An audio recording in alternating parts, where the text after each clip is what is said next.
بسم اللہ الرحمن الرحیم۔ میرے پیارے سامعین اور ڈیئر ویور، السلام علیکم۔ میرے چینل کو سبسکرائب کر کے مجھے دلی خوشی کا موقع دیجیے، کیونکہ میرے چینل میں آپ کو نئے نئے سٹوریاں ملیں گی، اور میرے ساتھ سٹوری کے آخر تک رہیے تاکہ آپ کو کچھ سمجھ میں آ سکے۔ کہا جاتا ہے کہ لندن کے ایک امام صاحب روزانہ گھر سے مسجد جانے کے لیے بس پر سوار ہوتے۔ لندن میں لگے ایک ہی وقت اور ایک ہی روٹ پر بسوں میں سفر کرتے ہوئے کئی بار ایسا ہوا، بس بھی وہی ہوتی تھی اور بس کا ڈرائیور بھی وہی ہوتا تھا۔ ایک مرتبہ یہ امام بس پر سوار ہوئے، ڈرائیور کو کرایہ دیا اور باقی کے پیسے لے کر ایک نشست پر بیٹھ گئے۔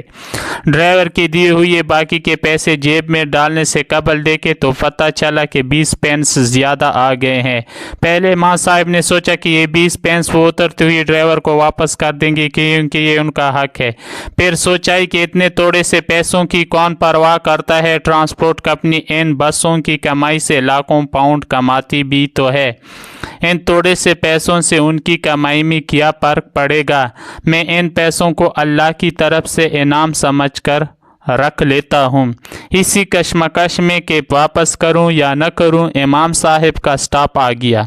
بس امام صاحب کے مطلوبہ سٹاپ پر رکی تو امام صاحب نے اترنے سے پہلے ڈرائیور کو 20 پینس واپس کرتے ہوئے کہا، یہ لیجئے 20 پینس، لگتا ہے آپ نے غلطی سے مجھے زیادہ دے دیے۔ ڈرائیور نے 20 پینس واپس لیتے ہوئے مسکرا کر امام صاحب سے پوچھا کہ آپ اس علاقے کی مسجد کے نئے امام ہیں؟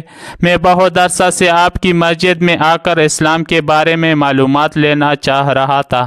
یہ 20 پینس میں نے جان بوجھ کر آپ کو زیادہ دیے تھے تاکہ آپ کا اس معمولی رقم کے بارے میں رویہ پرکھ سکوں۔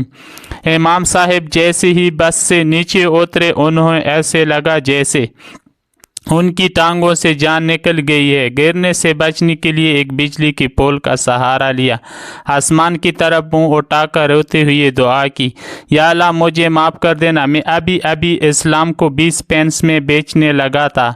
یاد رکھیے، بعض اوقات لوگ صرف قرآن پڑھ کر اسلام کے بارے میں جانتے ہیں، یا غیر مسلم ہم مسلمانوں کو دیکھ کر اسلام کا تصور باندھتے ہیں۔ کوشش کریں کہ کہیں کوئی ہمارے شخصی اور انفرادی رویوں کو اسلام کی تصویر اور تمام مسلمانوں کی مثال نہ بنا لے۔ اگر ہم کسی کو مسلمان نہیں کر سکتے تو کم از کم اپنی کسی حرکت کی وجہ سے اسے اسلام سے متنفر بھی نہ کریں۔ آج کل کتابیں پڑھنے کا دور نہیں، لوگ